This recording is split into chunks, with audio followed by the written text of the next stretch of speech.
మొదట venturi ball వాల్వ్ను open చేయవలెను. ప్రెజర్ గేజ్ నందు సిస్టమ్ ప్రెజర్ 0 మరియు 1 బార్ మధ్యలో ఉండే విధంగా చూసుకోవాలి. ఇప్పుడు మీరు ఫుట్వాల్ నందు నీరు రావడాన్ని గమనిస్తారు. థ్రోటల్ వాల్ హ్యాండిల్ని నెమ్మదిగా క్లోజ్ చేయాలి. ఈ క్రమంలో ప్రెజర్ గేజ్ రీడింగ్ 1 నుండి 1.5 బార్ మధ్యలో పెరిగి ఫుట్వాల్ నందు నీరు ఆగిపోవడాన్ని గుర్తిస్తారు. ఇప్పుడు ఫుట్వాల్ని ఫెర్టిలైజర్ ట్యాంకులో ఉంచండి.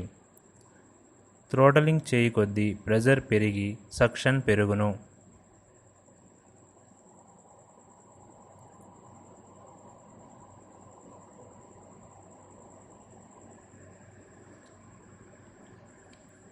ఎరువులు లాగడం పూర్తయిన తరువాత